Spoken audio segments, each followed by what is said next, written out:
Yes, ഇപ്രാവശ്യം Kerala Blasters എടുത്ത വളരെ മികച്ച തീരുമാനങ്ങളിലൊന്നാണ് നിഹാൽ സുദേശിനെ ലോണിൽ വിടുക എന്നുള്ളത്. എന്തായാലും ഈ ഒരു ലോണിൽ വിടുന്ന വളരെ ഇമ്പോർട്ടൻ്റ് ആയിട്ടുള്ള കാര്യമാണ്. അതായത് നമ്മുടെ ടീമിൽ കളിക്കാൻ അവസരം കിട്ടുന്നില്ല, ബട്ട് അവർ ടാലൻ്റാണ്. സോ അവരെ ലോണിൽ വിടുന്നത് വളരെ അത്യാവശ്യമായിട്ടുള്ളൊരു കാര്യമാണ്. സോ അങ്ങനെയാണ് നിഹാൽ സുദേശിനെ നമ്മൾ പഞ്ചാബ് എഫ് സിയിലേക്ക് ലോണിൽ വിട്ടത്.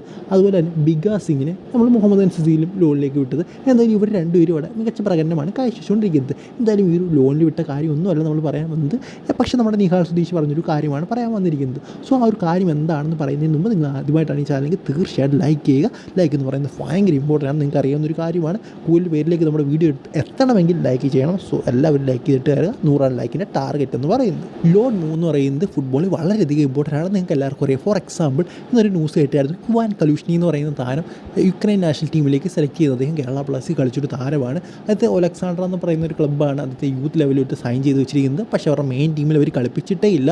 അവർ എന്താ പറയുക, ലോണിന് അദ്ദേഹത്തെ വിട്ടുകൊണ്ടിരിക്കുകയായിരുന്നു. ഫസ്റ്റ് അദ്ദേഹത്തെ വേറൊരു ക്ലബ്ബിൽ ലോണിൽ വിട്ടു, അത് കഴിഞ്ഞ് കേരള ബ്ലാസ്റ്റേഴ്സിലേക്ക് വിട്ടു, അത് കഴിഞ്ഞും മറ്റൊരു ക്ലബ്ബിലേക്കും ലോണിലേക്ക് വിട്ടു. സോ അങ്ങനെ ലോണിലേക്ക് വിട്ടുകൊണ്ട് ഇരുന്നൊരു താരമായിരുന്നു ഇവാൻ കലൂഷ്നി എന്ന് പറയുന്നത്. ഈ ഒരു വർഷമാണ് ഒലക്സാണ്ട്ര അവരുടെ താരമായിട്ട് അത് അവരുടെ മെയിൻ ടീമിലകത്ത് ചേർത്തത്. മെയിൻ ടീമിൽ ചേർത്ത് മാത്രമല്ല, ഏതാണ്ട് 8 മത്സരങ്ങൾ അദ്ദേഹം അവിടെ കളിച്ചു.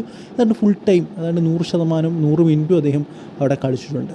സോ അതിൻ്റെ ഒരു പ്രത്യേകത എന്ന് പറയുന്നത് ഇത് തന്നെയാണ്. കാരണം അദ്ദേഹം മറ്റുള്ള ക്ലബ്ബിൽ പോയി വളരെയധികം ഇമ്പ്രൂവ് ആയിട്ട് അദ്ദേഹത്തിൻ്റെ മദർ ക്ലബ്ബിൽ വന്നും നല്ല രീതിയിൽ തന്നെ കളിച്ചു. ഇനി എടുത്ത് പറയേണ്ട ഒരു കാര്യം എന്ന് പറയുന്നത് ഇതുപോലെ തന്നെ ആണിപ്പോൾ നിഹാൽ സുധീഷിൻ്റെ കാര്യം എന്ന് പറയുന്നത്. അദ്ദേഹം ഇവിടെ ഒരു പാർട്ട് ടൈമറായിരുന്നു, 10-15 മിനിറ്റ് മാത്രം കളിക്കുന്നൊരു പ്ലെയറായിരുന്നു. അവിടെ നിന്നാണ് അദ്ദേഹം പഞ്ചാബ് എഫ് സിയിലേക്ക് പോയിട്ട് ഇത്ര മികച്ച പ്രകടനം കാഴ്ചവെക്കുന്നത്. എന്തായാലും അദ്ദേഹം ആ ഒരു പഞ്ചാബ് എഫ് സി മത്സരത്തിന് ശേഷം, അല്ലെങ്കിൽ ഇപ്പോൾ നമുക്കറിയാം ഫ്രീ ടൈമാണ്, ഈ ഒരു ടൈമിൽ അദ്ദേഹം ഒരു ഇൻ്റർവ്യൂവിൽ കൊടുത്ത വളരെ മികച്ചൊരു മറുപടികളാണ്. സോ ആ ഒരു ഉത്തരങ്ങൾ എന്തൊക്കെയാണെന്ന് നമുക്ക് നോക്കാം. അദ്ദേഹം പറഞ്ഞ ആ ഒരു മറുപടി നിഹാൽ സുധീഷിനോട് കേരള ബ്ലാസ്റ്റേഴ്സിനെ കുറിച്ച് ചോദിച്ചപ്പോൾ അദ്ദേഹം പറഞ്ഞ ഇങ്ങനെയാണ്, അതായത് കേരള ബ്ലാസ്റ്റേഴ്സിൽ കളിക്കുക എന്നുള്ളത് കേരളത്തിലുള്ള എല്ലാ ഫുട്ബോൾ പ്രേമികളുടെയും അല്ലെങ്കിൽ വളർന്നു വരുന്ന ഓരോ കുട്ടികളുടെയും ആഗ്രഹമാണ്. സോ ആ ഒരു ആഗ്രഹമാണ് എനിക്കുണ്ടായിരുന്നത്. സോ അതെനിക്ക് സാധിക്കാൻ സാധിച്ചു. എന്തായാലും ഇനിയും കേരള ബ്ലാസ്റ്റേഴ്സിൽ കളിക്കാൻ പറ്റും എന്ന് അദ്ദേഹം പറയുകയാണ്. അതുപോലെ തന്നെ അദ്ദേഹം പറഞ്ഞ മറ്റൊരു പ്രധാനപ്പെട്ട കാര്യം എന്ന് പറയുന്നത്, ഞാൻ ഏതാണ്ട് 12-13 വയസ്സ് തൊട്ട് ഇന്ത്യൻ സൂപ്പർ ലീഗ് കാണാൻ തുടങ്ങിയൊരു വ്യക്തിയാണ്. അന്ന് തൊട്ടത് Kerala Blasters Indian super league കളിക്കുമ്പോൾ ഞാൻ കേരള ബ്ലാസ്റ്റേഴ്സിൻ്റെ ഒരു ഡൈ ഹാർട്ട് ഫാനാണ്. ഏതാണ്ട് ഒട്ടുമിക്ക മത്സരങ്ങളും സ്റ്റേഡിയത്തിൽ തന്നെ പോയി ഞാൻ കാണുമായിരുന്നു. ഡേവിഡ് ജെയിംസും ഇയാൻ ഹ്യൂമും ഒക്കെ അന്ന് കളിച്ചുകൊണ്ടിരുന്ന സമയം മുതലേ താൻ അവരുടെ കളിയെല്ലാം സ്റ്റേഡിയത്തിൽ പോയി കണ്ടിട്ടുണ്ടെന്നാണ് അദ്ദേഹം പറയുന്നത്. സോ എനിക്കും അതുപോലത്തെ ഒരു എക്സ്പീരിയൻസ് തന്നെയാണ്. ബട്ട് നമ്മളൊന്നും ഫുട്ബോളിൽ എങ്ങും എത്തിയിട്ടില്ല. എങ്കിൽ പോലും നിഹാൽ സുധീഷ് പോലുള്ള താരങ്ങൾ ഒരു ലെവലിലേക്ക് എത്തിയത് വളരെ നല്ലൊരു കാര്യം തന്നെയാണ്. അതായത് ലോക്കൽ ടാലൻസ് ഉണ്ടാവുക എന്ന് പറയുന്നത് വളരെയധികം ഇമ്പോർട്ടൻ്റ് ആണ്. സോ എന്തായാലും നിഹാൽ സുധീഷ് ഗ്രേറ്റ് ടാലൻ്റാണ്.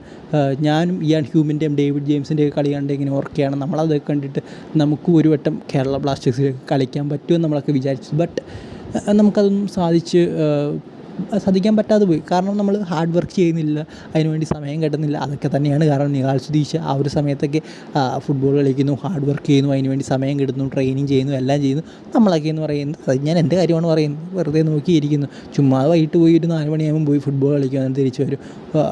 പ്രത്യേകിച്ച് ഹാർഡ് വർക്കൊന്നും നമ്മൾ ചെയ്യുന്നില്ല. സോ അവർ ഹാർഡ് വർക്ക് ചെയ്തു, അവർ ആ ഒരു ലെവലിലെത്തി. ഡ്രീം അച്ചീവ് ചെയ്യുകയാണെങ്കിൽ അതിനുവേണ്ടി നമ്മൾ വർക്ക് ചെയ്യണം.